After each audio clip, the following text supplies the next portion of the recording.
I received a connection request on LinkedIn from this person, Vickie O'Shea Fowler from Raleigh, North Carolina, CEO, she says, of a company called Data Smart Consulting. Isn't that great?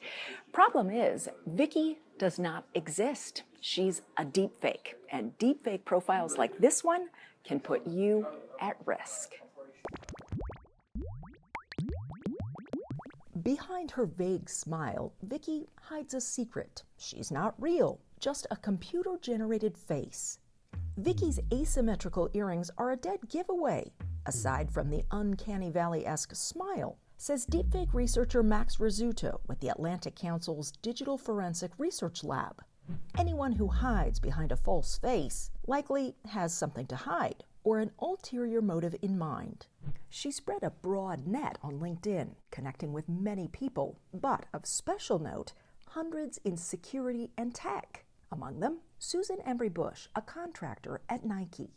What do you think about a deepfake trying to connect with you on LinkedIn? It's disturbing.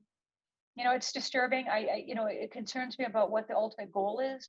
Susan says she looked over Vickie's profile before connecting, reviewing her work history, noting she has comments going back at least a year. I thought, it looks like an established account. I was wondering, I thought it was odd that she had, tried to link in with me, but then I saw all the mutual acquaintances. So I thought, okay. Her profile may appear legit at first, but there is no Data Smart Consulting registered in North Carolina and no company website.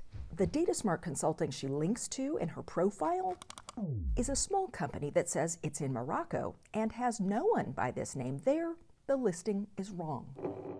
The next company in line on Vickie's profile, SD or SOFTDATA in Ukraine, appears to be out of business, with the website down and notifications on social media. Vickie did not answer messages we sent through LinkedIn, nor to her listed email address. Vickie's profile, however, shows connections with top executives at big companies in security and tech, like the Chief Information Security Officer at 7-Eleven, the Director of Technology for AT&T, the Head of Security Architecture at Visa Europe, the Head of Data Security for Booking.com, many chief officers in security, technology, and information, plus more. Especially if they're focusing on security people. A lot of these people they're connecting with, that I'm connected with, are very high up in the security world and very well connected. So I'm wondering, what is their ultimate goal? And especially where they're from another country, and what does that mean about the security of our country? Cybersecurity professional John Shendy connected with her as well. I'm pretty finicky, and she probably slipped under my radar because when somebody tries to connect with me, I look first at who are they connected with that I know. As Vickie gains more and more connections, she is more likely to appear real to the next person in line. More chances, John says, to send you a poisoned file or link if she's so inclined, like this one crooks used in a theft and spying campaign on LinkedIn in 2019. And you click on it and immediately that's it. She's in your system because now she has installed malware in your system.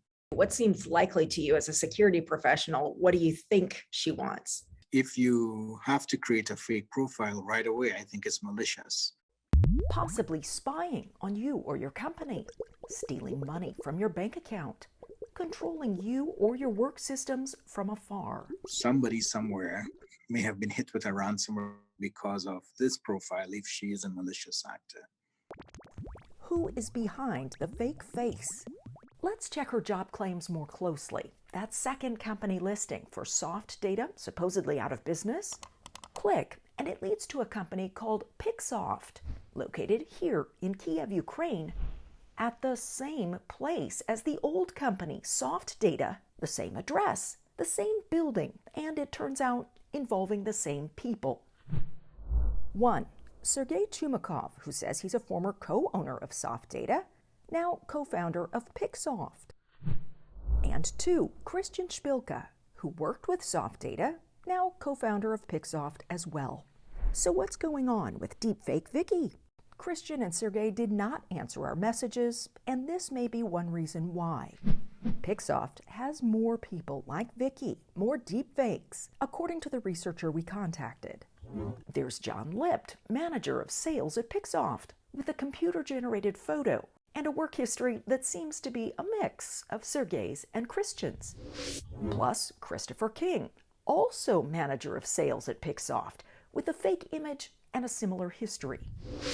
There's Elizabeth Kravchuk, PIXOFT HR manager and a deepfake, and deepfake Victoria Kravitz, PIXOFT's human resources recruiter, who pops up in many fake LinkedIn accounts. How do we safeguard against that? How do we safeguard against that? I mean, unless the platform can protect us, and unless LinkedIn is looking for fake profiles or LinkedIn is looking for deepfake photographs, how are we supposed to know? Because that photograph looks real.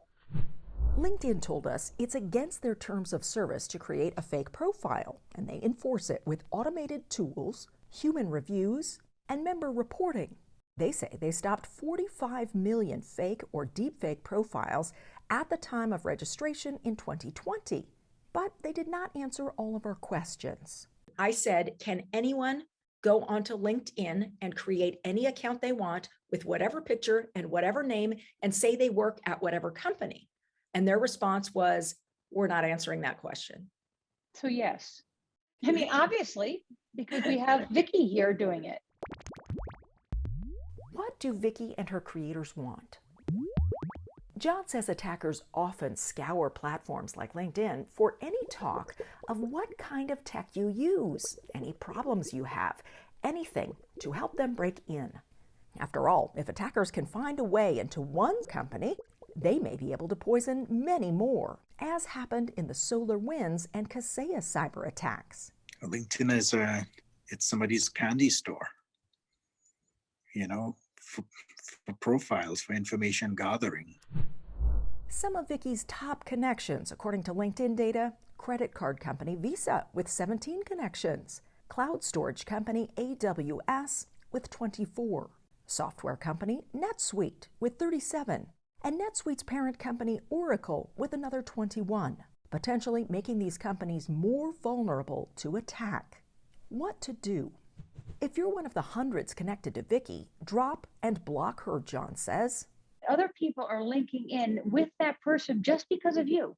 You have influence. So you're spreading the virus. And if you're connecting to people you don't know because you're trying to get big follower and connection counts on LinkedIn, ask yourself this. Is a number that important to you in comparison to the safety and security of your banking information, your personal information, your children's safety? Is it really worth it to put all of that at risk? We contacted the companies you saw: Visa, AWS, Oracle, NetSuite. We also contacted many people in Vickie's connections list. Very few actually responded.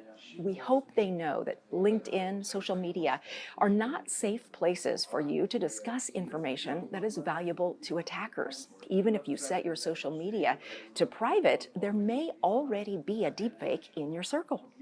There will be more on this particular case. Plus, we have a new video coming out, how you can spot a deepfake in your social media. I'm Carrie Tomlinson in Copenhagen, Denmark for Ampere News.